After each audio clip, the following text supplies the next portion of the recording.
Sejam bem-vindos a mais um podcast do seu 3N de Podcast. Estou aqui com o meu amigo Rodrigo novamente. Tudo bem, Rodrigo? Tudo certo, Guilherme? Mais um episódio aí. Hoje sobre engenharia de petróleo, né? Sim, sim. Agora estamos aqui com uma engenheira de petróleo. Já tivemos uma convidada anteriormente que trabalhou com petróleo, mas ela era engenheira química. Então seja bem-vinda, tudo bom? Oi, pessoal, tudo ótimo com vocês? Espero que vocês estejam bem depois dessa loucura da pandemia. É um prazer, viu? Muito obrigada pelo convite. Então, já avisando os recados padrões, né? Curtam esse vídeo, sigam o nosso canal no Instagram, se inscrevam, ativem o sininho de notificações e comentem aqui embaixo se você tem alguma pergunta, alguma dúvida que você queira fazer sobre o assunto ou para nossa convidada. Também, quem quiser nos contatar pelo nosso canal do Instagram, fiquem à vontade, a gente está sempre solícito para responder. Então, vamos começar. Geralmente a gente começa fazendo uma retrospectiva. Porque você é engenheiro de petróleo. Como é que surgiu essa sua ideia? Qual foi a sua motivação para cursar essa faculdade? Vamos lá. Bom, a engenharia vem primeiro, né? Uhum. Desde cedo, já desde o ensino médio, ali, fundamental, eu já gostava de entender assim, o porquê das coisas, né? Como elas são, qual é a lógica por trás, uma explicação plausível para aquilo tudo que acontece ali, né? De qualquer coisa. Então, ciências em geral fazia muito sentido para mim e eu vi aquilo muito fascinante. Eu continuo achando isso até hoje, tá? Desde aquela época. E acabou sendo natural. Isso começou no ensino fundamental, passou a aprofundar um pouco mais no ensino médio, né? E confesso que também, na época, eu assistia The Big Bang Theory. Acredito que todo engenheiro conhece, né? E, bom, me motivou também a seguir nessa área, né? Pelo brilhantismo dos cientistas, dos profissionais da área de exatas, né? Das ciências, da capacidade de pensar fora da caixa que a gente desenvolve, né? Durante o curso. Enfim, de encontrar novas soluções, de entender um pouco mais do nosso mundo, né? Que a gente vive. Então, aí a engenharia ganhou meu coração. Foi aí que começou o interesse. E o petróleo em si, ele veio numa oportunidade, né? Na época, foi o boom do pré-sal. Então, foi em 2013, mais ou menos, que eu estava nessa época de vestibular, de terceirão, né? Escolhendo curso, fazendo vestibular. A UDESC uma das melhores do país, em termos de universidade de referência, né? Principalmente em Santa Catarina.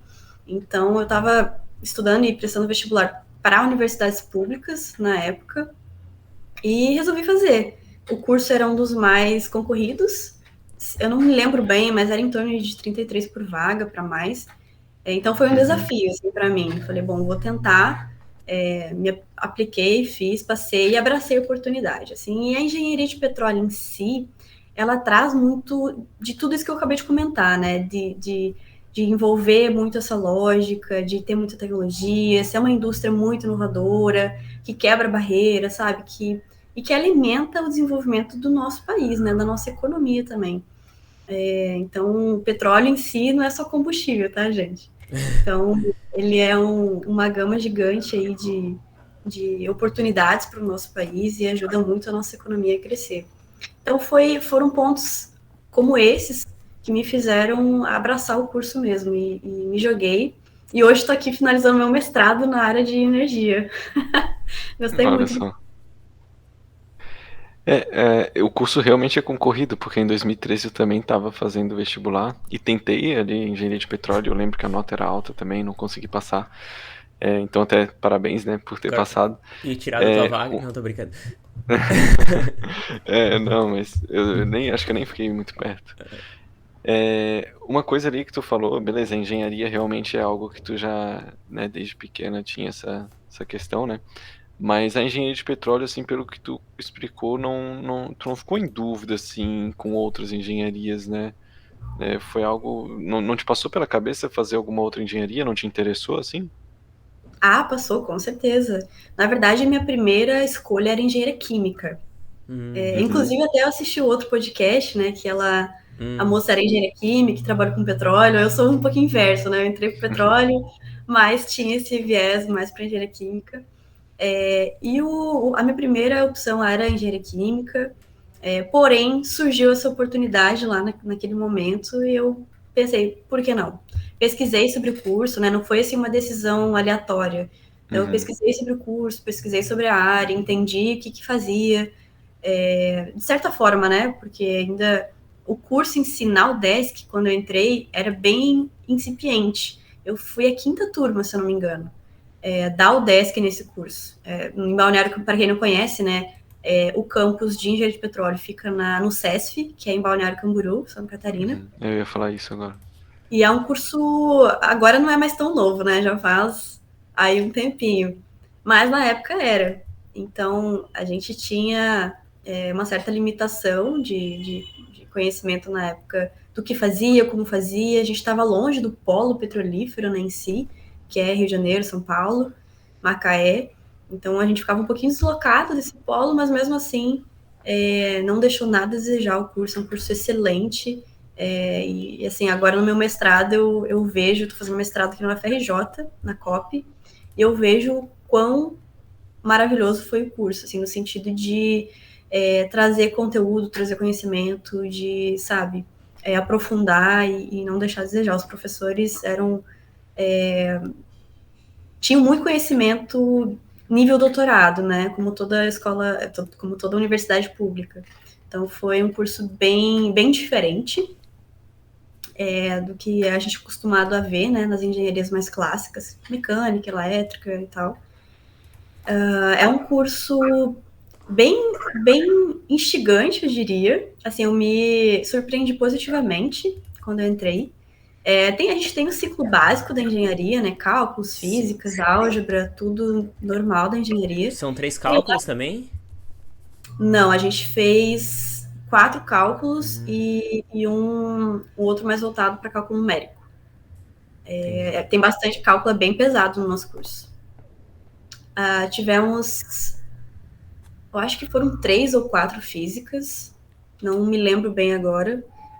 Temos mecânica dos sólidos, mecânica dos fluidos, todas as álgebra linear, cálculo vetorial, cálculo numérico, o cálculo 1, né, que a gente chama. A gente teve todos. O meu preferido dos cálculos era o cálculo 4, tá? EDOs e DPs. Então eu já tinha separado, né? Porque na UFSC eles começaram a separar agora. A EDO antes era no cálculo C. Agora eles vão criar uma disciplina só de equações diferenciais. Ah, legal. A nossa A era gente já falou separada. com o nosso convidado da semana retrasada. Legal, legal. Aquela questão ali do que ela comentou agora, né, que eu ia comentar também do curso de engenharia de petróleo ser na cidade de Balneário Camboriú, né? Isso impactou de alguma forma na tua decisão? Tu é de Balneário ou tu mora em Florianópolis? De onde é que tu é e como é que... Sou do interior, menino, sou do interior. Interior do Sou interior? dividida. Interior, sou de interior do estado, meio oeste catarinense. Da, Na verdade, o meu sotaque, assim, ele engana um pouco, tá? Porque eu já morei em várias cidades, então vai mesclando um pouco, mas eu sou de Videira, Santa Catarina. Qual é a videira, isso daí? Eu ia fazer exatamente essa pergunta, mas tu foi mais rápida. A Videira então, fica bem no meio do estado, assim. Fica longe de todos os centros maiores do estado. Floripa, Joinville, fica bem no meio do nada.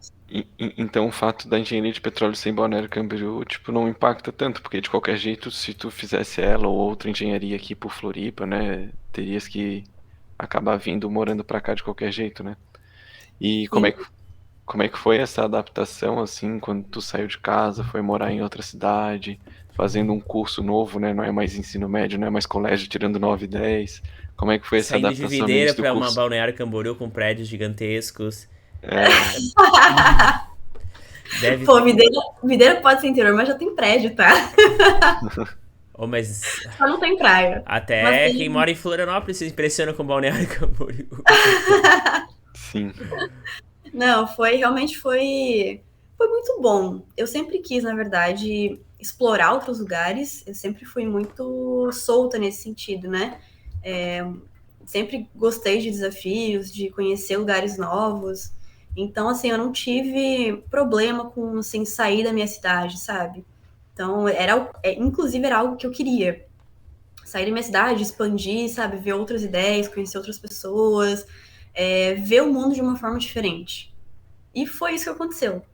No começo, claro, sempre tem um período de adaptação, né? De você conhecer a cidade, de você entender que é uma cultura diferente, apesar de ser o mesmo estado, são cidades com características bem diferentes, né? De modo de viver, de estilo de vida e tudo mais. Porém, eu vejo isso como algo muito positivo. Eu criei laços lá com pessoas incríveis, assim, que mantenho contato até hoje. São amigos de graduação. E foi muito bacana, assim, eu não... É claro que tem aquele perrengue financeiro, né? De todo estudante, todo acadêmico passa por esse perrengue financeiro, não tem como. Mas mesmo assim, a gente dá um jeito, né? Eu dava aula particular, de reforço escolar para ensino médio fundamental, dei monitoria, participei de pesquisa, e a gente ia juntando uma graninha para... Nossa, bacana. Quando é que tu começou essas atividades extracurriculares? Já nas primeiras Desde o começo. fases? Desde o começo. Desde o começo? Engatasse a primeira monitoria? Não. De novo, né? Eu sou uma pessoa super curiosa, então tudo que era projeto, eu me jogava, que tinha na universidade. Então, eu comecei, na verdade, como técnica de informática na UDESC. Eu trabalho, o curso, ele é integral. Então, era manhã e tarde, quase, assim, grade completa. Quando eu entrei, a grade, ela era muito inchada. Tinha muita disciplina. Eu lembro que a gente fazia, tipo, 8, 9 disciplinas por semestre. Era Nossa, demais. é muita coisa. É pesado. Muito pesado. Então, depois, quando eu estava mais ou menos na metade do curso, mudou o currículo e aí desinchou um pouco, ficou entre 6 ali, mais ou menos, disciplinas por semestre. Então, o pessoal que veio depois acabou se beneficiando dessa mudança, assim. E foi bem positiva, deu uma otimizada legal. Mas eu comecei eu sou técnica também de informática, eu fiz durante meu ensino médio, no IFC, lá na minha cidade ainda. A outra pessoa do UFC, Olha que legal. Oh, jura? O IFC, mas não é de videira, né, Guilherme? o IFC Não também é, tem né? campus de Videira. Não, o IFC é um Instituto Federal Catarinense. Isso, tinha um IFC lá em Araranguá. Tem várias cidades. Tem Araranguá, tem Joinville, se não me engano. Tem até aqui no Rio de Janeiro também tem Instituto Federal. Tem vários lugares.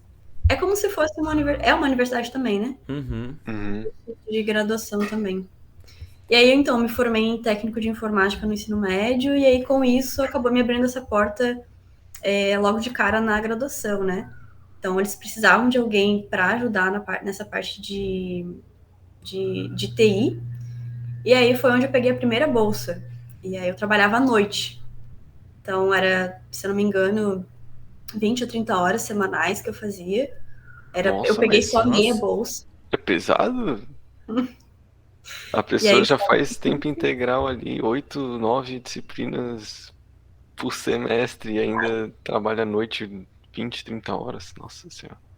Não, e foi sempre assim, na verdade. Sempre minha vida foi bem correria. Quando tu respirava, só pra perguntar assim?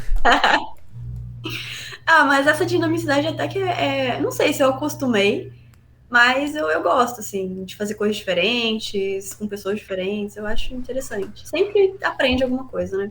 É cansativo, não vou mentir, mas é gratificante no final.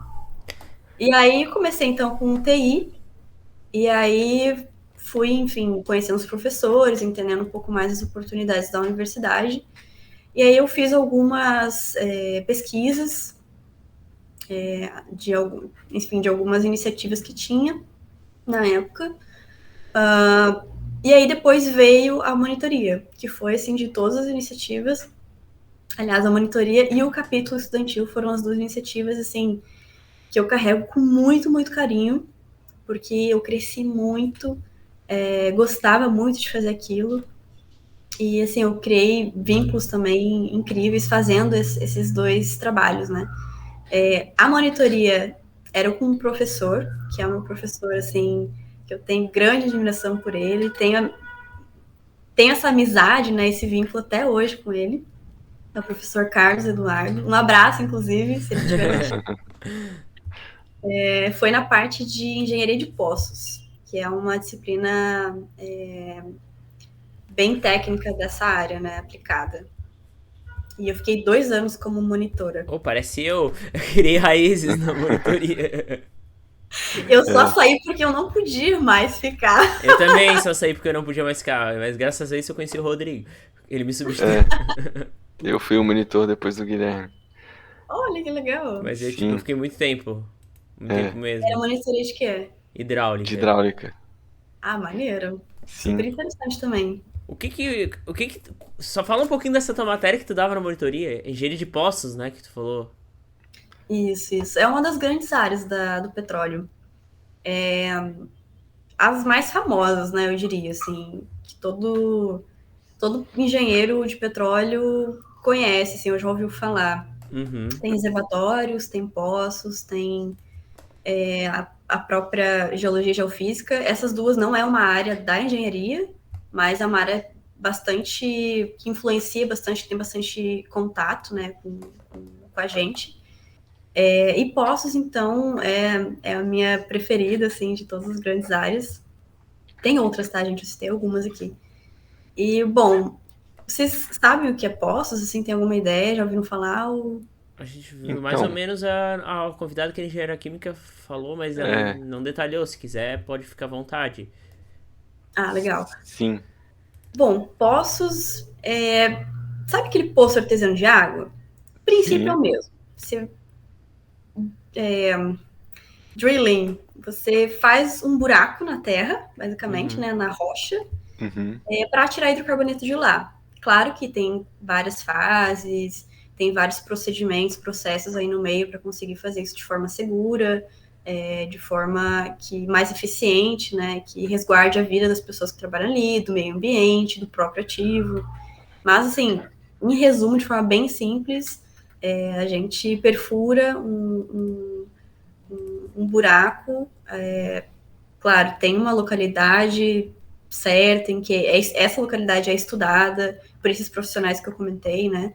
É tudo, assim, feito muito mais próximo possível do eficiente, assim, para conseguir chegar no melhor local do reservatório. O reservatório, algumas pessoas acham que é um buraco lá embaixo, né?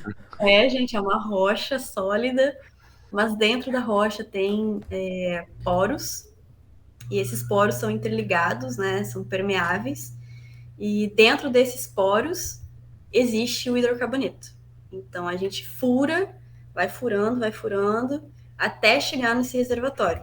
São várias camadas de rochas diferentes, tem todo um processo para esse hidrocarboneto ser gerado, né? E para ele poder ficar dentro daquela rocha ali, para a gente poder tirar futuramente, né? Dura milhares de anos esse processo todo de geração, maturação e o trapping, ter uma rocha ali que sele para que ele fique ali, né? Para ele ser armazenado na rocha. E aí a equipe de poços, né? Ele faz esse procedimento. O profissional que trabalha com engenharia de poço, ele pode ser tanto na parte de projetos quanto na parte de operações. O projeto, você faz o projeto em si. Assim como você faz um projeto de um prédio, de um carro, enfim, qualquer outra coisa, existe também um processo, um projeto para fazer um poço. Alguns poços são mais simples, outros são bastante complexos, depende muito do ambiente, né? Por exemplo, poços que estão no meio do mar, que são chamados de poços offshore, são mais complexos do que poços onshore, que são poços em terra, né? Nossa, eu tô lembrando tudo daquele podcast lá da que ela falou Michelle. Bastante coisa sobre isso. Legal. Mas eu lembro que tinha reservatórios e tinha alguma outra coisa, não tinha? Que era um diferente do outro? Ou eu tô confundindo? Tipo, quando é offshore se chama reservatório, quando é onshore se chama alguma outra coisa, não tem uma diferença assim? Ou eu tô viajando Um muito? reservatório não. Não? Reservatório é sempre reservatório. É o local, a rocha, né? Reservatório Sim. onde é armazenado. A pessoa que faz o poço é engenheiro de perfuração ou engenheiro de poço. O que Uhum. muda é a localidade, né? Pode ser poços offshore ou poços onshore. O engenheiro de poço que tu diz, ele não é formado em engenharia de petróleo? Ele é. Ele Ele é é. especializado, então, nisso, né? É uma das grandes áreas que você pode seguir dentro da engenharia de petróleo. Uhum. Há engenheiros de poços que não são engenheiros de petróleo. Isso Uhum. existe. Como eu falei para vocês, né, a engenharia de petróleo, ela reúne várias engenharias, assim. Entendi. E aqui no Brasil começou lá nos anos 80, 70, começou a se explorar mais, estudar mais sobre isso, e na época não existia engenharia de petróleo. Uhum. Uhum. Então, naquela época, eu não lembro, não sei se vocês vão lembrar, a Petrobras tem e tinha um curso de especialização em petróleo, justamente porque outros engenheiros chegavam com bagagens bem diferentes da Uhum. mecânica, da engenharia química, da civil, são os mais comuns de se encontrar assim, dentro do petróleo. Então, chegavam com uma bagagem especializada nessas áreas e precisavam conhecer como que era o mundo do petróleo, que é Sim. bem diferente de todas essas outras grandes áreas da engenharia, né? Então, eles aprendiam sobre geologia, aprendiam sobre geofísica, sobre essa parte de perfuração, sobre essa questão do reservatório, é, sobre elevação artificial, sobre escoamento em tubulações e por aí vai, né? Uhum. Então, existia essa especialização dentro da própria Petrobras para quem era concursado, né? E então, vocês podem encontrar alguns engenheiros aí que não são de petróleo atuando nessas áreas mais específicas. Mas, assim, a ideia do engenheiro de petróleo é poder atuar em todas essas áreas específicas, né? Então, depende muito, assim, do que a pessoa prefere, né, do que a pessoa gosta, quais as oportunidades ela conseguiu para se Uhum. formar, né, como profissional, as primeiras experiências e tudo mais, e as especializações depois que ela faz também. Vai meio que ditando o caminho que ela vai tomando dentro da engenharia de petróleo. Mas tem várias funções, vários caminhos diferentes. Como. Enfim, acho que nas outras engenharias também é um pouco assim, não é?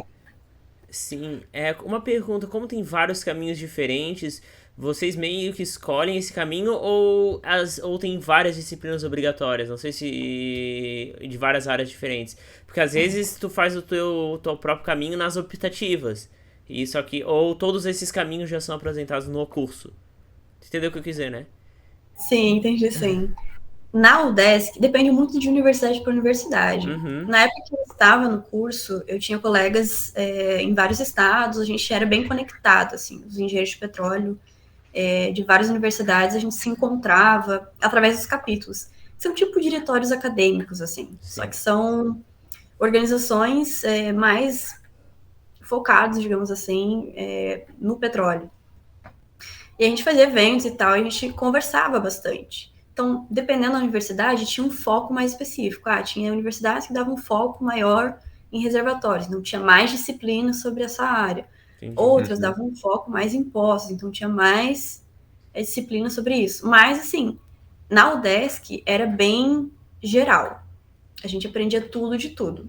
Então, tivemos disciplinas de geologia, tivemos saída de campo, tivemos geofísica, tivemos sobre logística, tivemos sobre refino, sobre a parte econômica, sobre reservatório, sobre poço, sobre elevação artificial e por aí vai. Então, eu diria assim que na minha experiência, né, que eu observo assim, com colegas e tudo mais, dentro da universidade, o que pode ajudar para conseguir as primeiras oportunidades, né, é essa questão das pesquisas, dos congressos que a pessoa participa, dos artigos que ela constrói durante a graduação. Então, ali você já vai conseguindo, assim, delimitar, né, o caminho que você quer seguir. Então, por exemplo, eu fui mais para a parte de poços. Então, eu fui monitora de engenharia de poços. Depois, o meu estágio também foi nessa área. É mais nesse sentido, assim. Mas a graduação em si, ela é bem ampla. A gente entende um pouquinho de cada coisa. Pois é, e essa questão que tu falou agora do estágio, como é que foi? Como é que tu arranjou, né? Foi difícil? Teve algum processo seletivo? O que que tu fazia nesse estágio? Vamos lá. Esse assunto é polêmico, viu? Opa, é pra manter ou não? Não, fica tranquilo. É polêmico no sentido, assim, de é uma fase bem difícil, né? Assim, pelo menos de todos os meus colegas engenheiros e engenheiras, é uma fase que não é tão fácil, porque é o primeiro passo que a gente dá, né, dentro do mercado de trabalho. Sim. Então, dentro de petróleo, a minha turma pegou um período bem ruim de crise. Então, a gente estava mais ou menos em 2016, perdão, 2017 para 2018, que foi quando eu fiz o meu estágio. Uhum. Mas foi estágio obrigatório ou tu que decidiu fazer estágio? Não, estágio obrigatório. Obrigatório. Eu, por mim, eu faria estágio desde o primeiro semestre. Porém, eu não podia, né? Não dava para conciliar. Mas eu, assim, quem consegue, quem pode, eu super indico, assim, faz quantos estágios você conseguir. Porque é onde você cria seu networking, é onde você tem os seus contatos, é onde você aprende muito na prática, é onde você tem o teu histórico de experiências, né? Então, cria uma bagagem gigante nos estágios. Porém, a UDESC é um pouco longe do polo petrolífero. O Balneário Camboriú, Santa Catarina, tem muito pouco mercado para engenheiro de petróleo, assim, dentro da área específica, né? Então, a gente ficava um pouco de mãos atadas nesse sentido de procurar estágio na área. Sim. Então, muitos amigos meus pegaram junto comigo nessa época de crise. Era uma época de crise do petróleo em si, o barril estava, assim, no chão. Era uma crise também política no país. Então, foi um período bem instável, assim, não foi um período legal para conseguir estágio, porque estava tendo muitos investimentos nas empresas, estava ocorrendo muitos desligamentos, enfim. Era esse o cenário na época que eu estava procurando meu estágio. Porém, alguns amigos foram para outras áreas já nesse período, assim, foram para outros cursos ou migraram assim, a área mesmo. Então, tem colegas que foram para a área financeira, teve colegas que foram para a área mecânica, assim, foi bem diverso, sabe? O pessoal, assim, diluiu, digamos assim. Eu consegui, com muita garra, assim, com muito esforço, eu consegui um estágio aqui no Rio de Janeiro. Na UDESC, o estágio em si ele é no último período. E a gente não tem a obrigatoriedade de ficar na UDESC ali, presencial, porque não tem mais aulas, não tem mais nada que nos prenda fisicamente ali. Então, isso é muito positivo do curso da UDESC, assim, eu senti que isso ajudou bastante a eu conseguir me deslocar e ter essa oportunidade fora.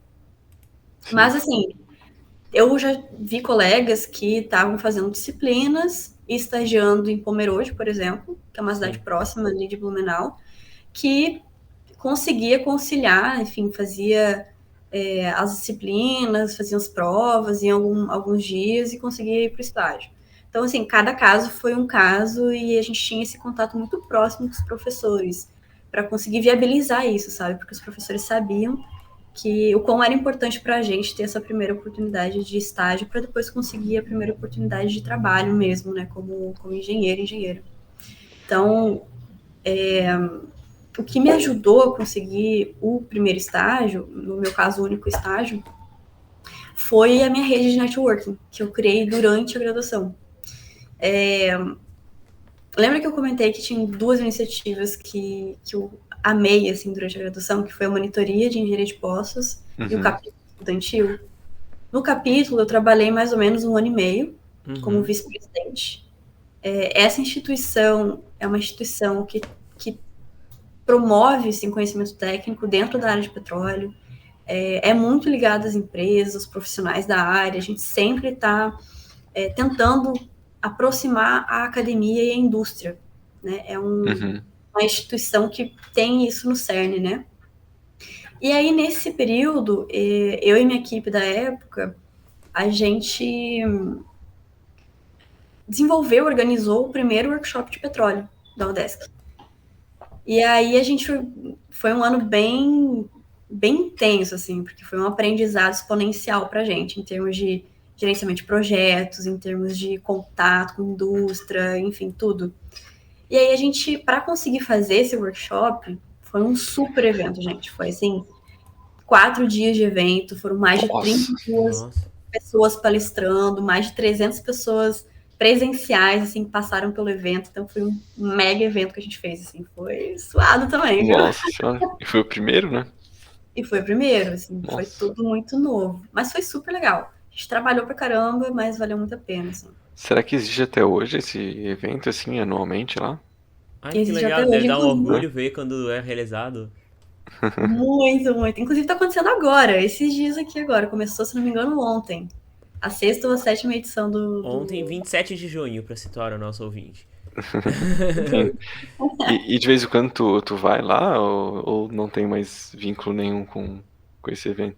Eu tenho vínculo, sim.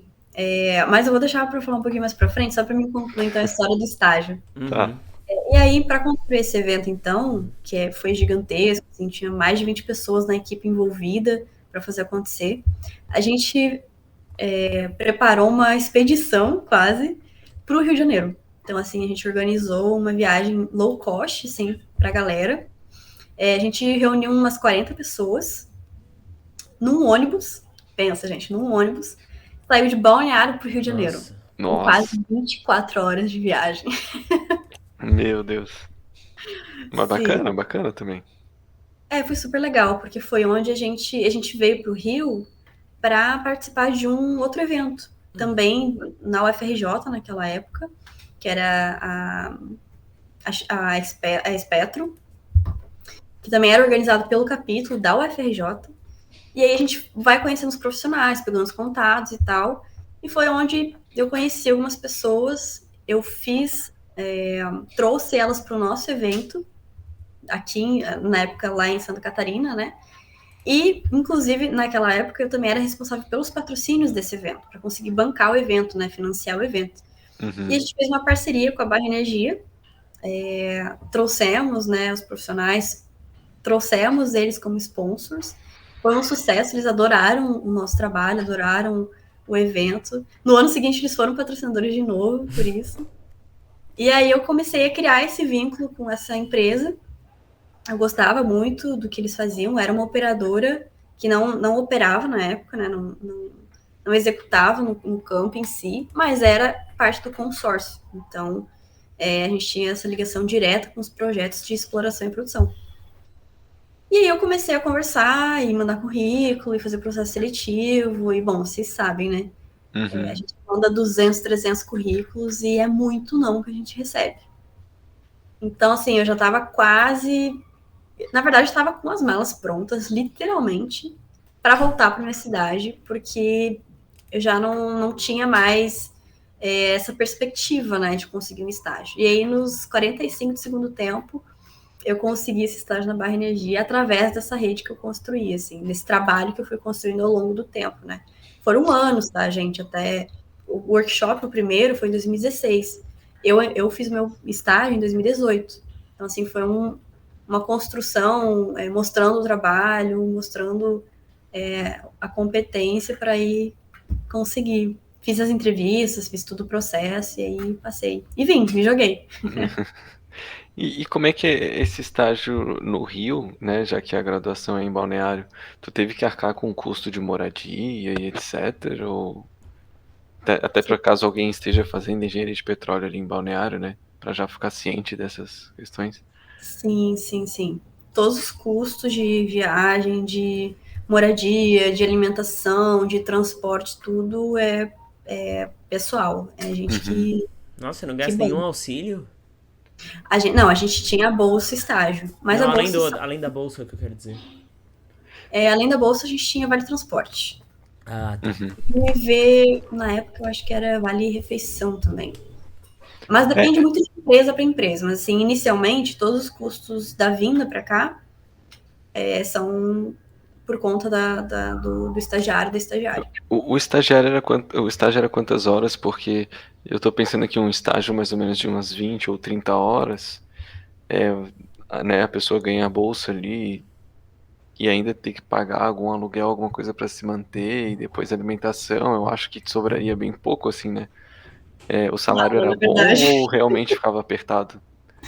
não, na verdade não sobrava nada, assim, tudo que eu ganhava ia pro aluguel, e mesmo assim eu tinha um suporte familiar que me possibilitou vir para cá.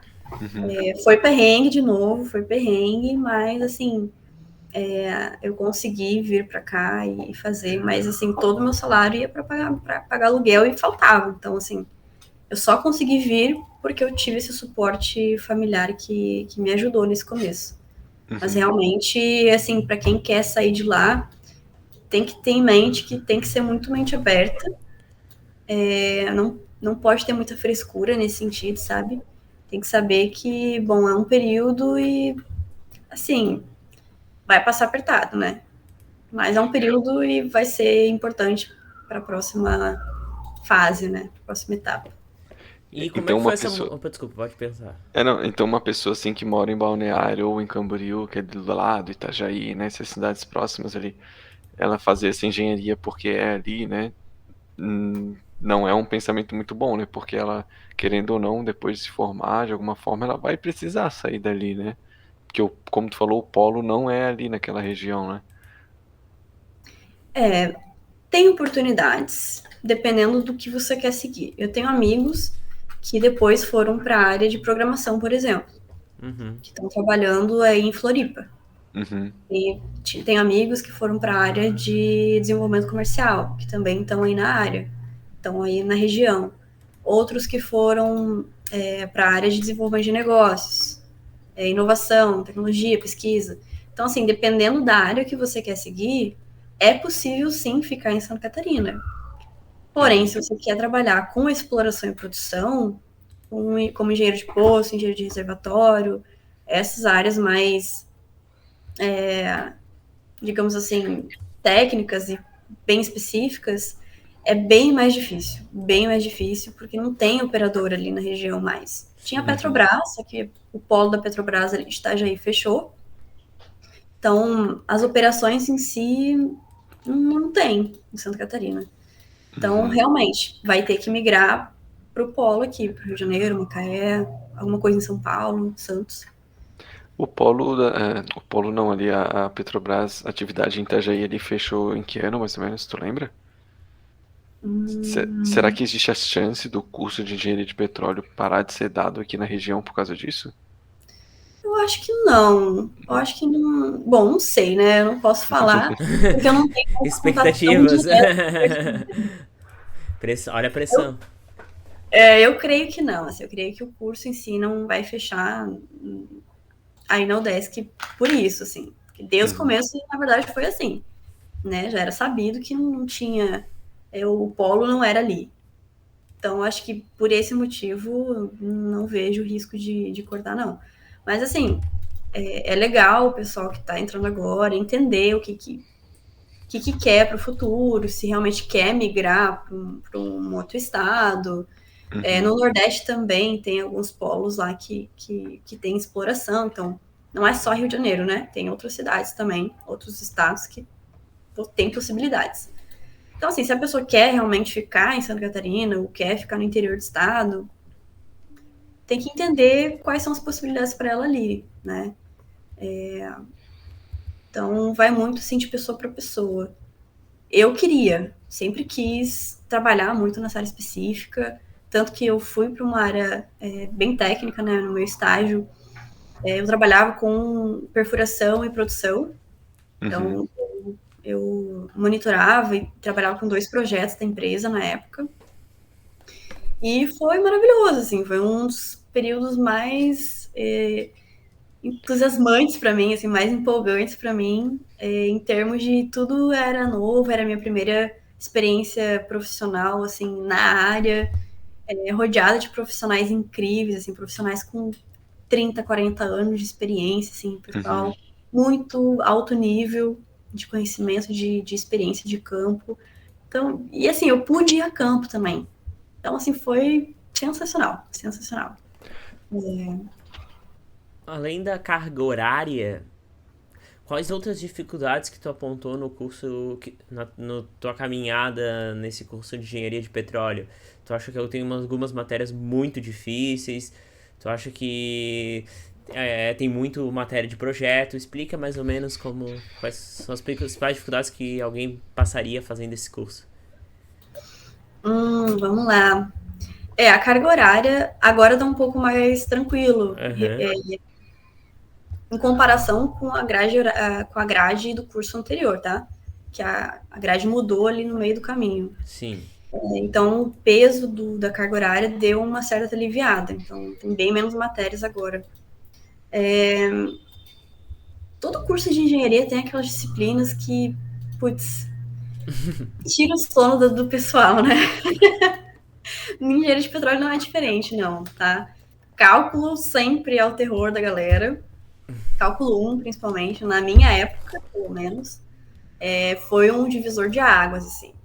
Quem Moleque. passou era que realmente queria. Mas, assim, tiveram outras. Dependia muito do professor também, o jeito que o professor abordava aquela disciplina. Eu não. Hoje, assim, com a maturidade que eu tenho hoje, eu não vejo uma matéria ruim, boa. Eu vejo que, sim, toda matéria é importante, te traz um conhecimento importante, um aprendizado importante. Porém, depende muito do aluno buscar, entender, buscar outras fontes de conhecimento, né? Outros jeitos de aprender, e também depende muito do professor, né? Se o professor está ali, está a fim de ensinar, está realmente disposto a criar jeitos diferentes para explicar para os alunos aquela matéria, e Uhum. realmente quer que o aluno aprenda o que aquilo vai efetivamente agregar para ele na profissão, como que vai ser aplicado, aí é uma outra experiência, sabe? Então, eu Sim. acho que não depende muito da matéria, depende muito das pessoas. Pelo menos a visão que eu tenho hoje, né? Mas eu tive algumas disciplinas na época que foram desafiadoras, eu diria. Assim. Chegou a ter alguma reprovação, não? Tive uma reprovação. Uma Tive uma, só? Em uma cálculo só. ou em uma matéria específica? Assim? Mecânica. Ah, Mecânica. Mas, assim, foi a matéria que eu mais estudei. E é uma matéria que eu adoro até hoje. Mas sabe aquela coisa de, tipo, é o sinal que estava errado? Que uhum. você não percebeu, pô, passou despercebido o sinal e a conta toda.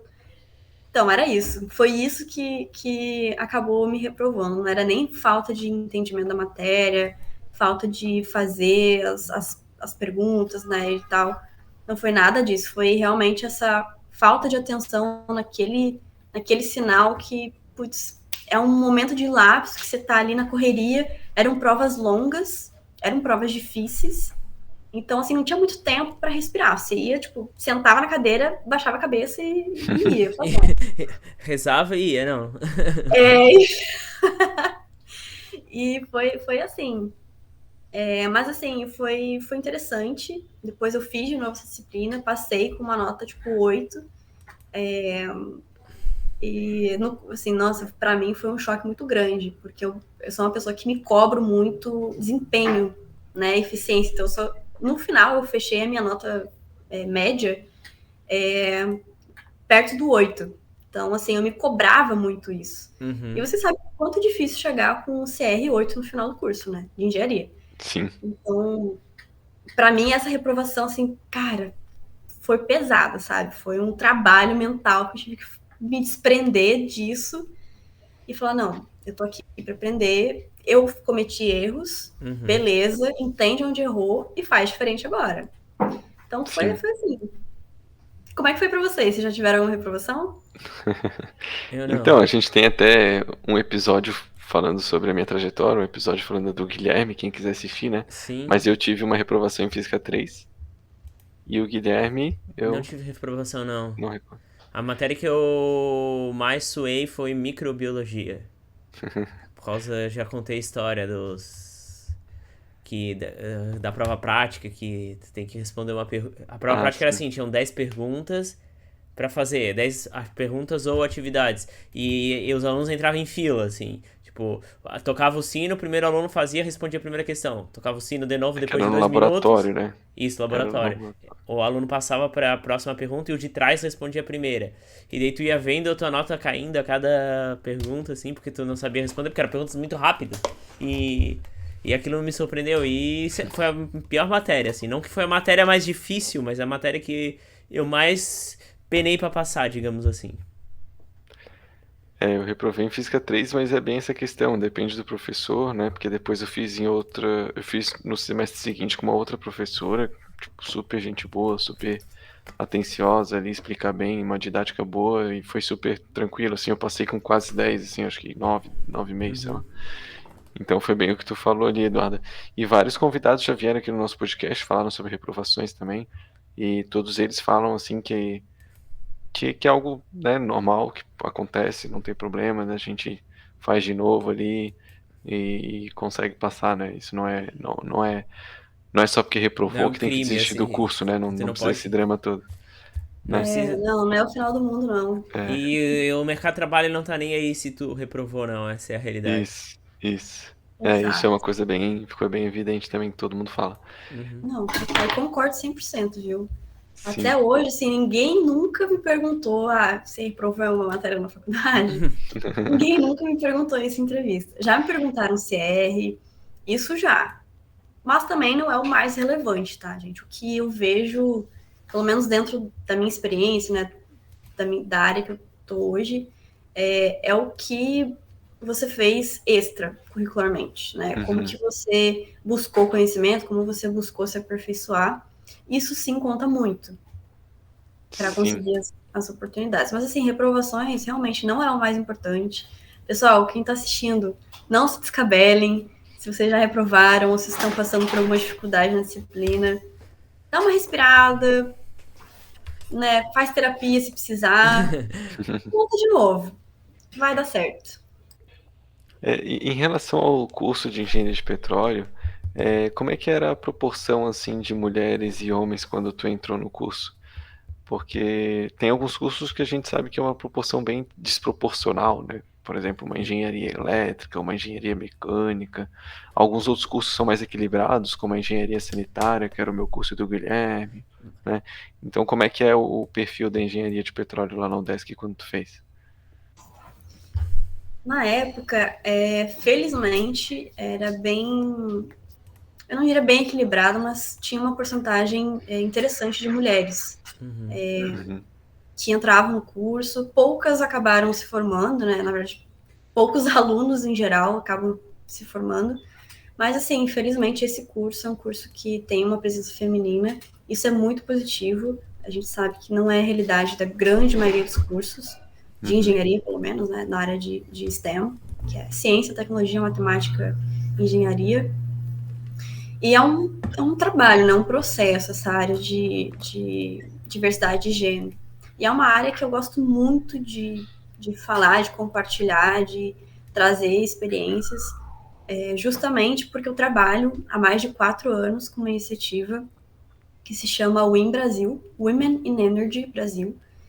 É uma iniciativa de diversidade e inclusão em que a gente foca nas mulheres, né, na diversidade de gênero. Então, a gente promove a liderança feminina, a gente promove, engaja, motiva meninas e mulheres a entrar nas áreas de STEM, a prosseguir os seus estudos nessa área. Então, a gente trabalha, assim, desde as escolas, então, motivando, instigando a curiosidade, desde o ensino médio fundamental. A gente trabalha também na academia, então a gente vai até os cursos, né? Por exemplo, a UDESC, eu fui várias vezes dar palestra lá, para mostrar a representatividade feminina no setor, mostrar que é sim possível chegar lá, que a gente pode estar em todas as áreas que a gente quiser, que a gente desejar, e mostrar não só que é possível, mas mostrar que a gente tem competência, que a gente é capaz e que a gente contribui e muito a sociedade, para a ciência, para a indústria, né, de petróleo ou indústria da engenharia.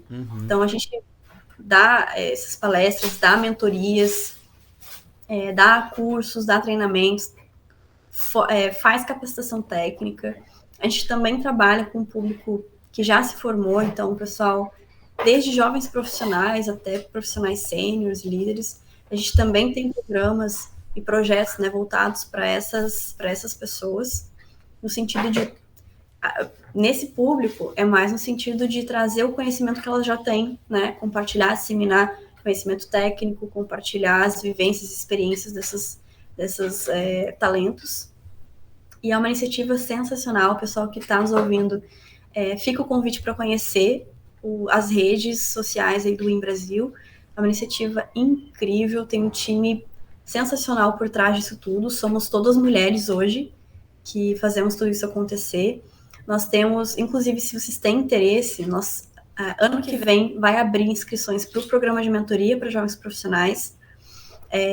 Temos se vocês estão ouvindo de outras universidades e vocês querem conhecer um pouco mais da engenharia de petróleo, da própria diversidade e inclusão, vocês podem entrar em contato com a gente leva esse conteúdo até vocês também, de forma gratuita, conteúdo de qualidade, protagonizado por mulheres, mas não é só para mulheres não, tá? É também para os homens. Então, assim, o conteúdo em si, ele é aberto, a gente não faz nada fechado. Tem algumas exceções, mas, assim, em geral, todos os nossos programas é de acesso livre para o nosso público. Então, é uma iniciativa incrível e tem como principal objetivo alavancar, né, fomentar a diversidade de gênero nessa indústria que ainda é muito predominantemente masculina. E ainda tem muitos viés inconscientes que a gente precisa desconstruir para mostrar que, sim, as mulheres desejam entrar nessas áreas de STEM, que as mulheres desejam crescer na carreira, desejam chegar em posições de liderança, trabalham muito para isso, contribuem muito para a sociedade, mas nem sempre a gente chega lá, por N motivos. Então, a gente vem desconstruindo esses viés, esses preconceitos e mostrando o lado bom das nossas talentos, né, que são inúmeros. Então, o WIN Brasil, o nome WIN Brasil, é isso? Isso, Brasil com Z. Brasil com Z, tá. Vocês têm, acho que Instagram, né? A gente pode outras redes também. Instagram aqui. Instagram, LinkedIn também. Certo. Outra pergunta que eu ia fazer também tem a ver com esse assunto ali, já que tu estavas falando sobre isso, né? Em algum momento aí na tua trajetória, principalmente fora da universidade, né, trabalhando lá perto da extração, né, de petróleo, tu se sentiu de alguma maneira assim desrespeitada por ser mulher ou com uma sensação ruim, de desconforto, alguma coisa assim? Já sim. Não só na minha carreira, mas na própria organização também. Existem muitas formas de microagressões que muitas vezes os próprios colegas fazem, né, praticam.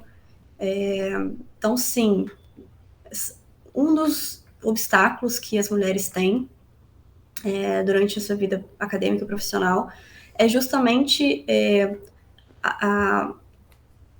as pessoas duvidam muito da competência, então tá provando, a gente precisa provar o tempo todo que a gente é capaz, que a gente sabe do que a gente está falando e que a gente tem talento e tá ali por merecimento, né?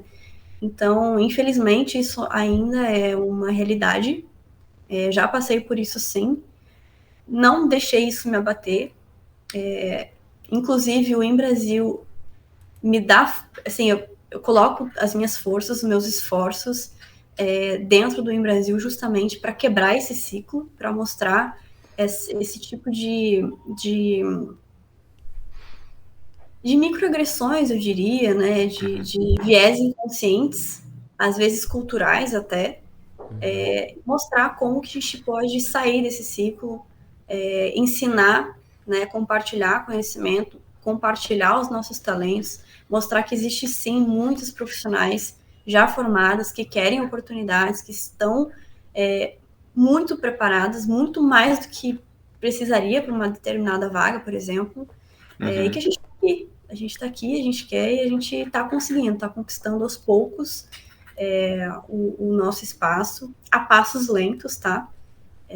Mas estamos caminhando nesse caminho da equidade de gênero. Pra gente encerrar ali, não é encerrar, né, mas para concluir ali a graduação, né, tu fez o estágio obrigatório aí no Rio de Janeiro, e eu imagino que tu conciliou isso com o TCC, né, na última fase, o TCC de Engenharia de Petróleo também. O que tu fez ali no TCC? Qual foi o tema? Qual foi o assunto que tu abordou ali? O TCC foi uma fase muito interessante para mim, assim, todo mundo tem uma lembrança muito ruim de TCC, né? Foi bem o contrário, assim, foi uma fase muito legal, que eu pude trazer para o meu TCC um pouco do que eu vivi no meu estágio. Então, foi um tema bem específico da área de óleo e gás, eu fiz sobre abandono de poços, mais a parte de descomissionamento. Abandono de poços? Tipo, poço que já foi usado E o que vai ser e feito? fica abandonado lá? Isso, a gente já explorou esse poço, já desenvolveu esse poço, já produziu tudo que era possível dentro do ciclo de vida dele, econômico dele, e aí a gente precisa fechar esse poço de uma maneira segura, que esteja dentro das normas e regulamentações que a gente tem aqui hoje, né? Então, eu justamente peguei essa última fase do ciclo de vida de um poço, digamos assim, e apliquei em 2 estudos de caso. Então, peguei 2 projetos de poço diferentes e apliquei como que ele poderia ser descomissionado atendendo as regulamentações locais. Fiz também dentro desse meu TCC uma análise de regulamentações. Na época estava um pouco incipiente esse assunto aqui no Brasil, então foi um dos primeiros trabalhos na área. Então eu tinha muita referência estrangeira, né, de trabalhos estrangeiros, de regulamentações estrangeiras. Então eu fiz um compilado disso, fiz algumas comparações e aí depois eu entrei mais para essa parte de aplicação. Foi super legal, eu adorei fazer meu TCC. Saiu muito, assim, natural também. E o meu orientador de TCC foi o meu orientador lá na monitoria, era o mesmo professor. O bom é que tu seguiu toda uma especialização numa mesma área, assim, por isso que eu acho que tu também se engajou bastante no TCC, porque tu trabalhava com aquilo que tu gostava, não, porque muita gente chega no TCC assim, ó, completamente perdido, professor me dá um tema, e daí a pessoa geralmente faz um tema, não que queria exatamente, mas o que o professor sugeriu. E aí tem toda aquela questão de não sentir tanta vontade pra escrever. E o TCC é uma coisa que tu tem que fazer, né? Tu faz sozinho, tu tem que ter essa vontade. Porque não tem alguém ali meio que te cobrando, né? Claro, no final tu tem que entregar, mas não tem alguém ali todo dia te cobrando ou toda semana. Então acho que isso é o que mais pesa, assim, né? Pra quem tá fazendo TCC. E quando a pessoa tá animada ali, eu acho que ela consegue ter mais vontade, mais força. Total. Sim. Eu queria perguntar uma coisa sobre os poços, mas não sei se o Guilherme quer. Não, agora que ela tá falando de poço, vamos continuar sobre os poços. Eu achei interessante que ela falou ali, né, do poço abandonado, né, depois que já desenvolveu ali o poço, né. Como é que eles chegam a secar o poço mesmo ou tem uma hora assim que não, é hora de parar, vamos deixar ele do jeito que tá e vamos parar de usar ele? Depende muito, mas assim, a gente não consegue recuperar 100% do que tem no reservatório, não.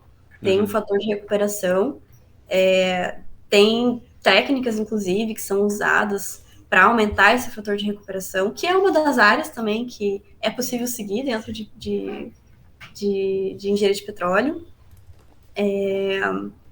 Porém, não, a gente não recupera 100%, a gente tem um estudo econômico do projeto, né, que você faz até qual é o momento que aquele projeto está dando lucro, né, que está sendo lucrativo para a companhia. A partir do momento que ele deixa de ser lucrativo, ele não tem mais como viabilizar a recuperação desse hidrocarboneto, enfim, fazer isso de uma forma que seja rentável para a empresa, geralmente projeto é descontinuado, né? Então, aí parte para essa fase de descomissionamento. Mas até chegar nessa fase de descomissionamento, é uma fase que nem empresa nenhuma quer chegar. Mas é inevitável, uma hora vai chegar. Então, assim, tudo é feito para que não chegue tão cedo nessa fase. Que se explore o máximo possível, que extraia, né, todo o óleo e gás que tem lá naquele reservatório, até chegar no ponto que, tudo bem, agora não tem mais como, vamos partir para a próxima fase, né, a última parte do ciclo de vida, que é justamente fechar, cimentar o poço e, enfim, fazer toda a retirada dos equipamentos, se assim for a orientação, né, se assim for possível. E eu imagino ali que ele não se torna mais viável financeiramente, porque provavelmente no início é mais fácil de extrair, né? E aí, com o passar do tempo, vai meio que tendo que gastar mais energia elétrica mesmo das bombas ali, por exemplo, para extrair, é isso? É mais ou menos isso? É nesse caminho, sim. Tem poços que são surgentes, que a gente chama, são poços que fluem naturalmente, que o reservatório tem pressão suficiente para expulsar esses hidrocarbonetos do reservatório em direção à superfície. Nossa. Então, isso é chamado de poços surgentes. Alguns são desde o início, nem todos, depende muito da pressão, das condições daquele projeto, daquele poço. Tem, como eu comentei, né, tem equipamentos, tem processos, tem técnicas para você ajudar nesse escoamento da produção, que o gas lift é um deles, por exemplo, bombas BCPs também, depende muito do projeto e enfim, das condições, né? Mas tem técnicas para ajudar nesse escoamento. E tem uma curva de produção, né? Então, essa curva de produção, ela também tem seus estudos, tem pessoas que estão dedicadas a estudar essa parte de vida, né? Não só de recuperação, mas de tempo de vida desse ativo, tentando atingir a maior longevidade possível. Mas chega nesse momento que ou tem, se tiver aquífero próximo, né, começa a ter produção de água, o que não é bom, não é positivo. E às vezes o conteúdo de água é tão grande que às vezes inviabiliza continuar produzindo daquela forma, então tem que achar outras maneiras. Ou realmente a pressão cai bastante e aí a energia que tu gasta no sentido de financeiro, de recursos e tudo mais, acaba sendo bastante grande, e aí é aquele peso, né? Até onde eu investir nesse ativo vale a pena para a empresa. Sim. Um pouquinho de cada coisa, assim, são várias variáveis que estão ali dentro, que precisam ser estudadas para conseguir aproveitar ao máximo desse ativo. E quanto tempo mais ou menos dura essa exploração de um poço, assim? Claro que provavelmente existem reservatórios maiores, outros menores, né? Mas digamos assim, um menorzinho, ele demora quanto tempo ali para... Se diz a vida dele de isso, até... Olha, já tem poços que chegam a 20 anos, 10 anos, não tem uma regra, assim. Sim, mas considerando um dos pequenos, assim, tipo, né, o caso mais simples. É questão de anos também, ou pode durar tipo 30 dias, por exemplo? Não, 30 dias... Não sei, eu nunca ouvi falar de só 30 dias. Eu acho bem pouco provável. No mínimo alguns anos, no mínimo. Alguns anos, tá. Era isso que eu queria ter essa noção, assim. No mínimo, porque o investimento é muito alto.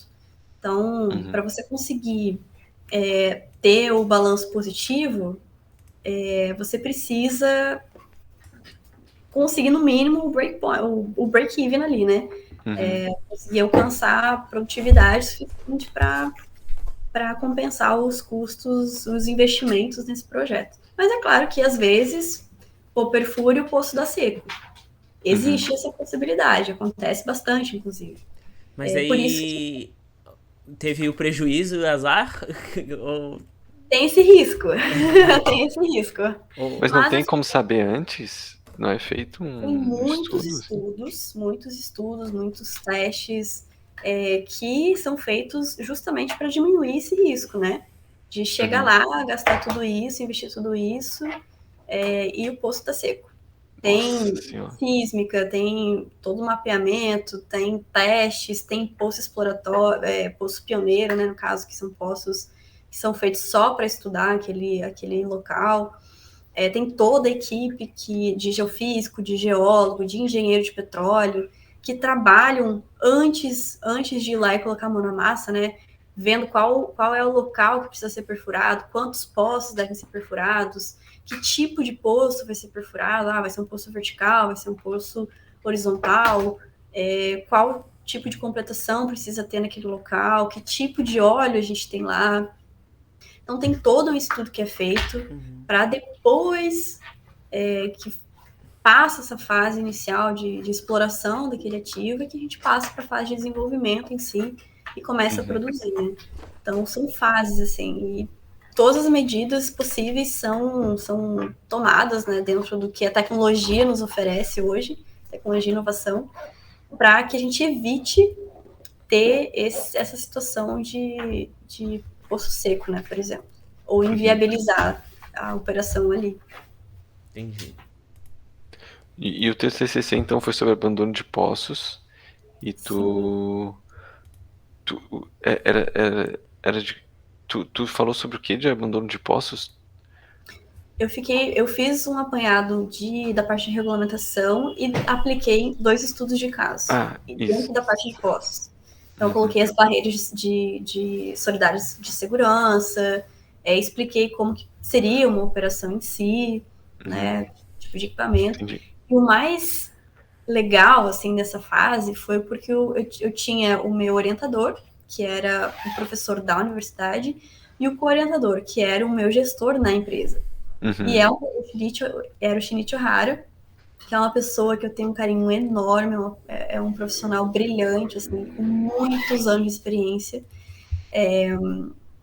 Na Barra Energia, que era a empresa que eu estagiei, era uma empresa pequena, então, assim, eu tinha contato com todo mundo, de todas as áreas, o que era muito legal, porque eu poderia, por exemplo, ir lá no reservatório com o Abelardo, que era o engenheiro de reservatório, e aprender várias coisas da parte de reservatório. Eu podia ir lá na geofísica com o Rocha, que era o geofísico, e aprender, tipo assim, como fazer um estudo na sísmica. O geofísico, o nome dele era Rocha, tipo que... Que sugestivo. Que coincidência, né? O sobrenome dele era Rocha, coincidência. Então, assim, do meu lado ficava o geólogo. Então era muito legal, assim. Da outra sala ficava o CEO da empresa. Na outra ficava o CFO da parte financeira. Então, pô, o legal era isso, assim. E aí eu trouxe um pouquinho de cada um para dentro do meu TCC. Principalmente do meu gestor direto, que era o VP de operações, o vice-presidente de operações. Eu tinha um contato muito forte com ele, muito diário, né? A gente acompanhava as operações, tanto de perfuração quanto de produção dos ativos. E ele me envolvia, assim, tudo que era possível. Ele me instigava, ele, assim, me abriu muitas portas, sabe? Me possibilitou muitas oportunidades. Isso foi essencial também para minha carreira. É muito legal quando você tem pessoas que querem ver você crescer, sabe? Que veem talento em você e que inspiram você a dar o seu melhor. Então, ele foi uma pessoa muito importante, assim, na minha carreira. Um mentor, que até hoje é o meu mentor. E, enfim, ele me deu um suporte gigante no meu TCC, em termos de conhecimento prático. Então, pessoal que tiver interesse em dar uma olhada no meu TCC, ele está aberto, está público, posso até compartilhar o link com vocês depois, para colocar na descrição do vídeo. Tem uma parte que é bem prática lá. E só quem viveu aquilo consegue entender, né, os equipamentos e tal. Então, ele me ajudou muito, assim, com essa parte prática no meu TCC. Foi uma troca muito legal. E, enfim, eu pude trazer um pouquinho no meu estágio, né, no trabalho. Foi bem bacana. E quando tu se formou, tu foi contratada aí nessa mesma empresa, ou tu ficou um tempo ali procurando algum Não, emprego? eu deixei de responder uma pergunta, né? Você tinha perguntado alguma coisa antes, não? Não, acho que não. Acho que Não, não. respondi. Não. Ah, então tá. Bom, quando eu fiquei 1 ano. Na verdade, nesse estágio era para mim fazer 6 meses, mas foi super bacana, todo mundo gostou do meu trabalho. Eu acabei ficando 1 ano lá, eu quis muito também ficar. E aí, só um pouquinho. Claro. E aí, quando fechou 1 ano, eu tinha que me formar, né? Eu não conseguia mais postergar. Porém, a empresa, ela estava num momento um pouquinho diferente, né, de negócio. Então, ela vendeu os ativos dela, ela estava numa fase final, assim, da companhia, né? Ela estava se desfazendo dos ativos e hoje até não existe mais a Barra Energia, né? Ela vendeu os ativos para as outras empresas do consórcio. Então, infelizmente, eu não consegui ficar na empresa. Queria muito, era uma empresa excelente, assim, o ambiente de trabalho era bom, tinha profissionais incríveis lá, tinha ótimos ativos que, bom, até hoje estão sendo explorados, né, desenvolvidos.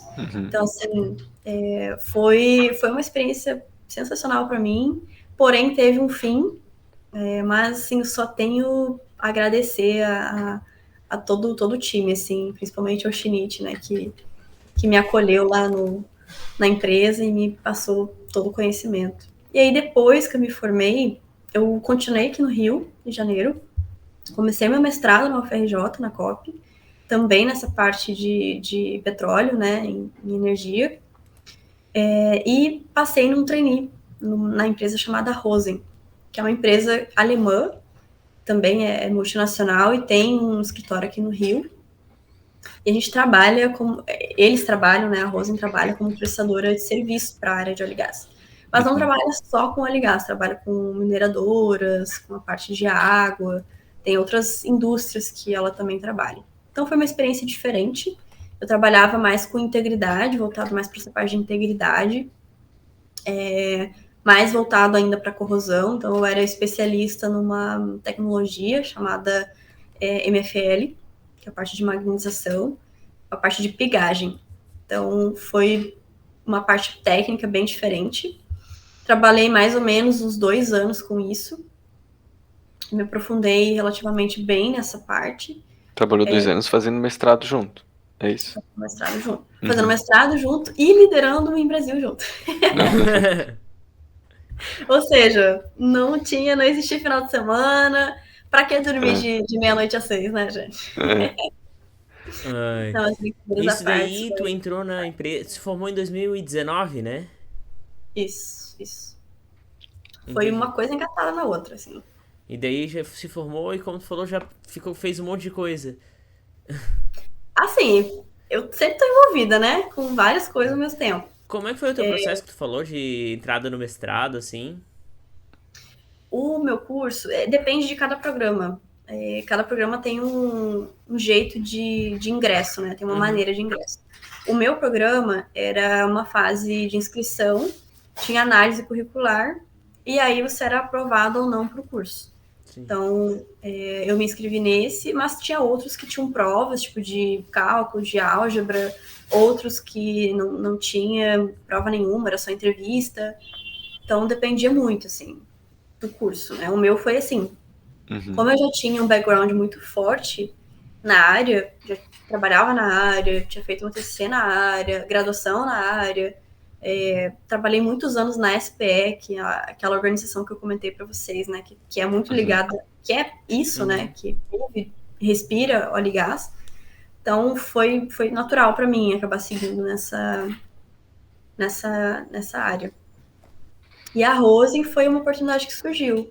Fiz o processo seletivo, fiz entrevista, todo aquele processo normal, e passei e comecei como trainee. E aí fiquei menos de um ano como trainee, aí já, dependendo do desempenho, né, a gente passava para nível 1, nível 2, nível 3. Então, quando eu migrei de área, eu já estava quase assim, caminhando para nível 2, que eles chamavam, né, Mas aí eu mudei um pouquinho e fui para a área comercial dentro dessa empresa. Eu queria conhecer uma nova função, queria conhecer mais sobre negócios, sobre os projetos em si, sobre a parte financeira da empresa, como que era essa parte de planejamento estratégico e tudo mais. Então, migrei para a parte comercial. Surgiu a oportunidade, o meu gestor, de novo, foi um grande apoiador, assim, ele me deu todo o suporte, o Fábio. Também agradeço esse impulso. E eu migrei para essa área, fiquei alguns meses trabalhando, quase um ano, trabalhando no comercial, com essa parte de custo de projeto, de revenue, de forecasting, não só no Brasil, mas toda a região, toda a região Latam, Latinoamérica. E também tinha um pouco de contato com a parte de propostas e contratos. Eu não era ligada diretamente, assim, não era essa a minha função, porém, eu estava me aproximando, eu trabalhava em conjunto, na verdade, né? O projeto em si, ele tinha duas fases. Essa fase inicial, que era mais o contato com vendas em si, que é essa parte de propostas e contratos, e a segunda parte, uma vez que você vendeu o projeto, ou enfim, o teu produto, o teu serviço, é a fase da parte da gerenciamento do projeto, que é mais com os PMs. Então, eu trabalhava nessa fase de execução. Então, eu trabalhava muito próximo com os PMs, mas tinha um contato também com vendedores. E aí, surgiu, ano passado, uma outra oportunidade muito interessante de voltar para a parte técnica de engenharia, dessa vez como engenheira, e também unir com a gerenciamento de projetos, que é algo que eu gosto muito também. E faço, assim, desde a graduação. Assim, eu venho explorando isso em mim, desenvolvendo isso em mim desde o capítulo, né? Então, são habilidades que a gente vai desenvolvendo ao longo do tempo, e eu vi que eu gostava muito. E aí eu migrei de companhia. Hoje eu estou na UD, como engenheira de integridade, voltada mais para postos e equipamentos. Voltou para os poços. Nossa, que frase horrível. Mas ela sempre gostou. Voltou pro poço. Mas na bom sentido. A gente diz que o nosso sucesso é chegar no fundo do poço. Então você Muito bom. Nossa, essa frase é muito boa. Vou dar a nossa frase de abertura do programa hoje. E, nossa, tá, aí tu foi pra área de vendas, e aí depois tu voltou, porque não gostou muito da área comercial ali? É uma área interessante, é uma área bem interessante. Foi um período que eu aprendi muito sobre negócio, sobre planejamento de recurso, de equipe, vi como é que era o dia a dia. É uma outra parte, assim, da empresa, sabe? É um outro tipo de pensamento, são outros contatos. Eu tinha contato com o time de finanças da empresa, impostos, eu tinha contato com a parte de marketing, eu tinha contato com os PMs, né, os gerentes de projeto, eu tinha contato com os vendedores, eu tinha contato com gerência alta, ou seja, presidente, vice-presidente, diretores da empresa. Eu respondia, na verdade, para essas pessoas, né, presidentes, vice-presidentes. Então, assim, era outro tipo de atividade. E eu gostei muito, assim, aprendi demais. Não tenho que reclamar, não. Foi ótimo. Porém, eu queria ter essa vivência um pouco mais técnica, sabe? Aprender um pouco mais dentro do óleo e gás e gerenciando projetos. Então, foi essa oportunidade que eu acabei voltando para essa área. Não trabalho só com a área técnica. Então, hoje, na UD, eu sou gerente de projeto e engenheira também. Então, por exemplo, hoje eu lidero um projeto como gerente de projeto, também trabalho como engenheiro nesse projeto. Num outro projeto, sobre outro assunto, eu trabalho como engenheira mesmo, de equipamentos, no caso. Participei já de projeto que era sobre, por exemplo, combustão, de análise de regulamentação. Então, assim, a gama hoje de experiência que eu consigo ter é muito diverso. Então, eu já trabalhei com projetos de postos em si, com implementação de software, já trabalhei com descomissionamento de novo, já pude embarcar também de novo, vendo a operação na Tu ficou prática. um pouco fora lá nas plataformas? Fiquei, já embarquei algumas vezes também offshore. Então, assim, o legal do que eu faço hoje é justamente ter essa diversidade do que eu faço e do tipo de projeto, né? Do tipo de conteúdo diário. Então, é bem interessante, assim. E eu consigo desenvolver habilidades muito diferentes, tanto técnicas quanto interpessoais, né? Então, de gerenciamento de pessoas, gerenciamento de tarefas, de projetos, a parte financeira. Então, tive um pouco de contato com proposta técnica também. Então, tá sendo bem interessante, assim, essa experiência agora. E tá morando no Rio ainda, né? Tô aqui no Rio. E o mestrado tem previsão para terminar? Ou... Essa pergunta é capciosa, hein? Tem prazo, hein? A previsão, assim, um dia a gente termina, né?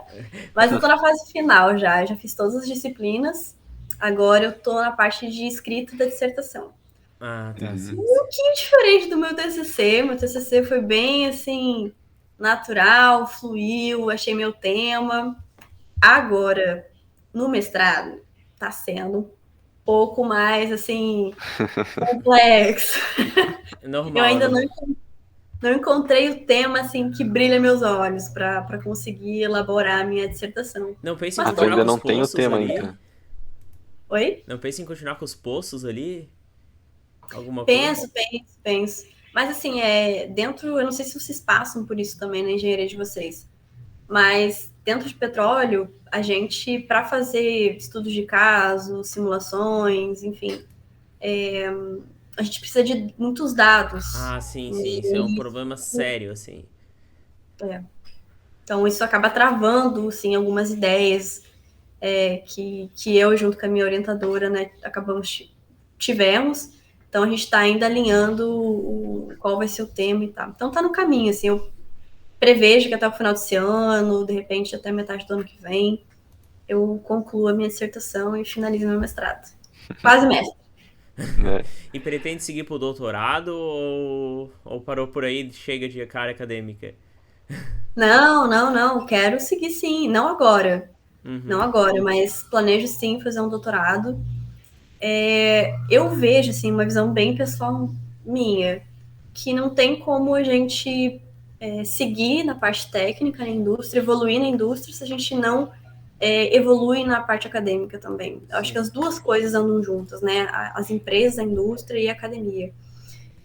E uma complementa a outra, uma ensina para a outra, então elas precisam andar juntas, né? Isso na minha percepção. Uhum. Então, eu aplico muito isso na minha vida, né? Então, foi esse o motivo que eu fiz o meu mestrado. Quero seguir para um doutorado mais para frente, assim, vou dar um tempo, vou ter mais experiências práticas, entender como que eu posso agregar no doutorado. Então, acho que é uma coisa ajuda a outra no processo, né? Mas é mais para frente, daqui uns anos. Tu julga que o número de coisas que tu faz, que tá fazendo tu talvez demorar um pouquinho mais no mestrado, ou é só o tema mesmo? Olha, eu peguei, na verdade, o meu mestrado, ele tem duração de 2 anos para período integral Aham. e 3 anos para período parcial. Eu Ah, sou tá. período parcial porque eu trabalhava, né? Então, eu fazia Entendi. concomitante. No meio do caminho veio a pandemia. Então, congelou todos os prazos. Ah, tá, entendi, tá certo. Congelou todos os prazos. Aham.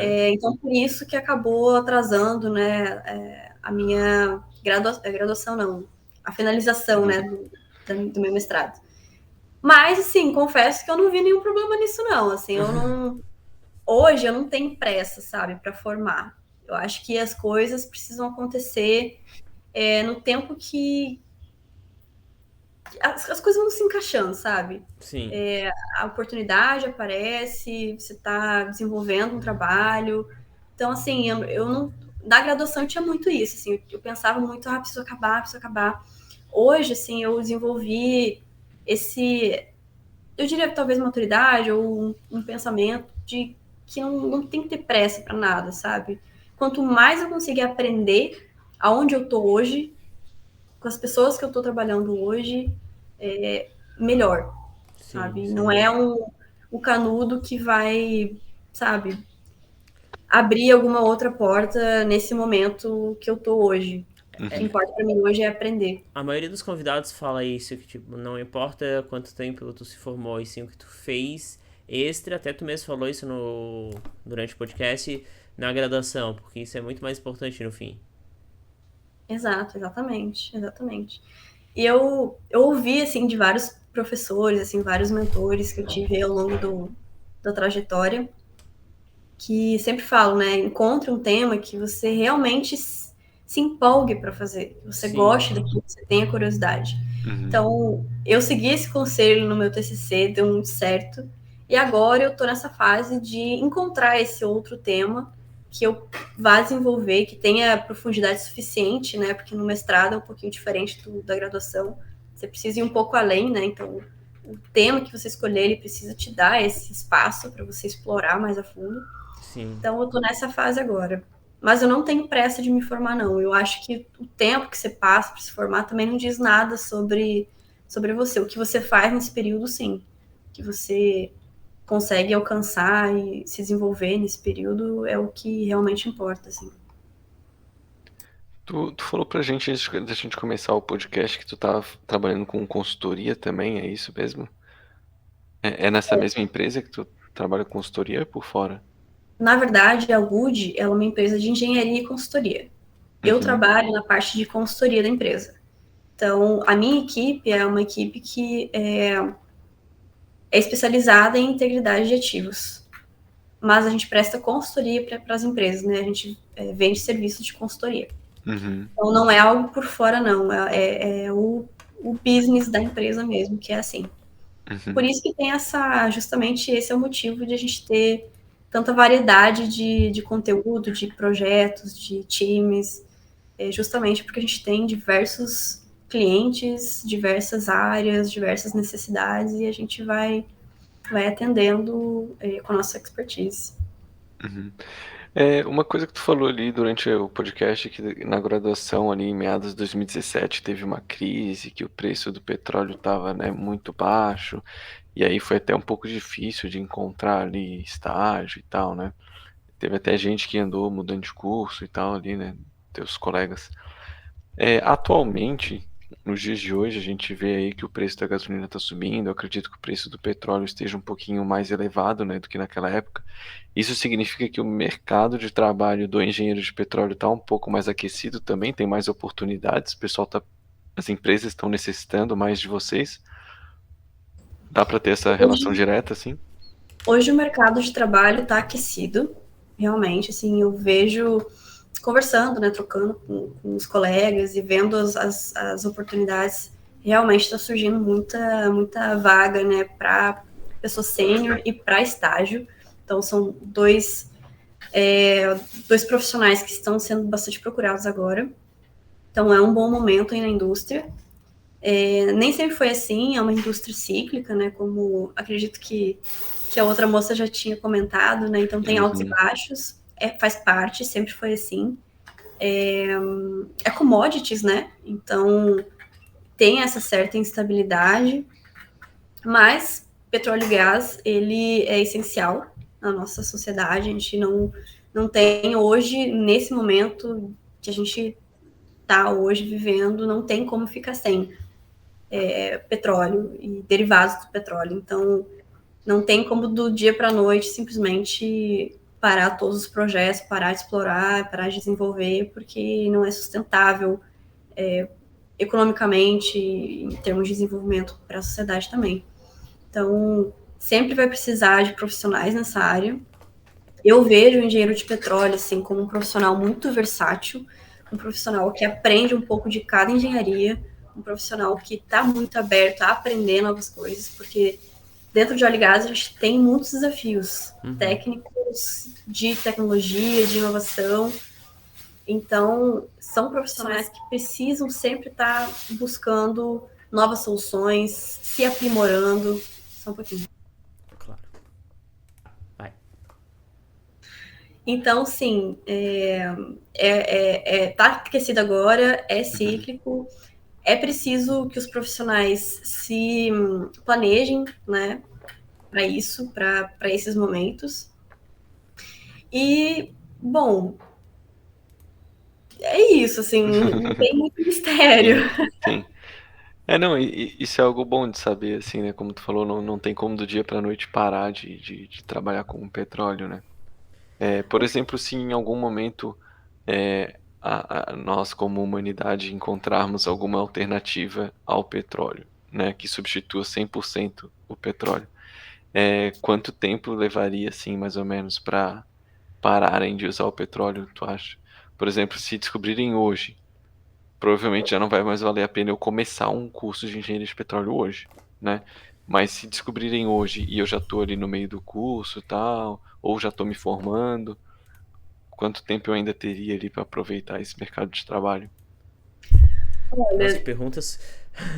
É uma pergunta é, muito difícil, mas talvez ela saiba, tenha alguma noção, não sei. olha, tem pesquisas, tá? Tem pesquisas de institutos brasileiros que fazem esses estudos, tá? O EPE se chama. Para quem não conhece, fica aí a dica para buscar. Uhum, Eles fazem esses cenários de análise, né? uhum, Então, assim, hoje se fala muito em transição energética.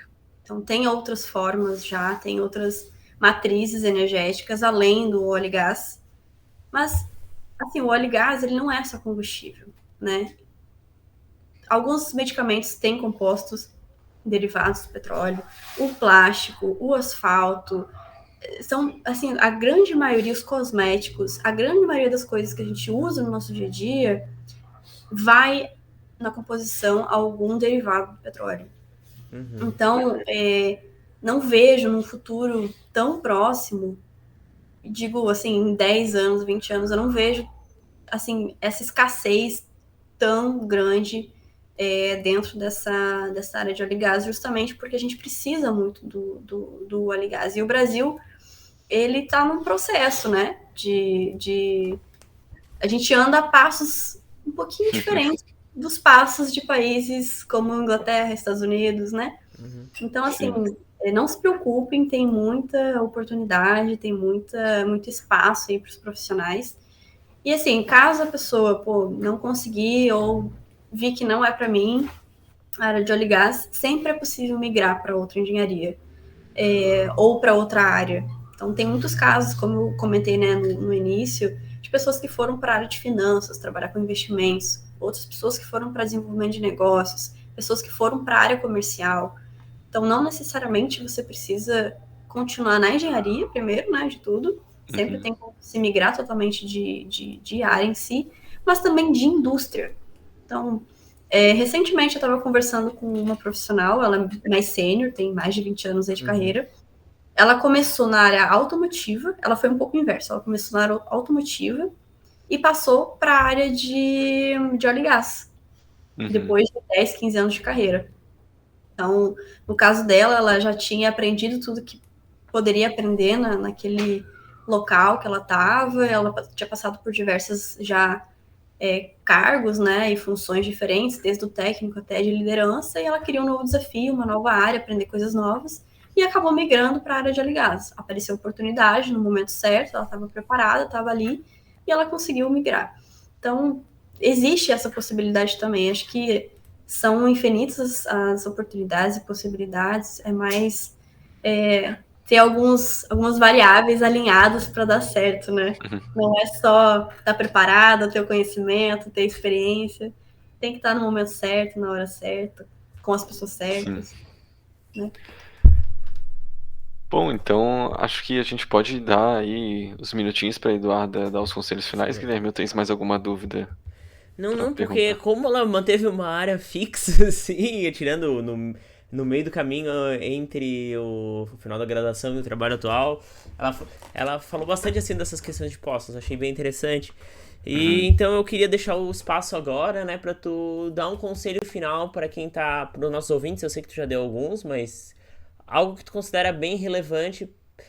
Pode ser para alguém que quer entrar na graduação, pode ser que alguém que já tá na graduação, pode ser alguém que tá procurando emprego. Tu que sabe, é o teu momento. Então, gostaria de deixar agora. Até aproveitando em relação aos conselhos, pelo que tu falou ali, hoje em dia tu trabalha como engenheira mesmo, né? Sim.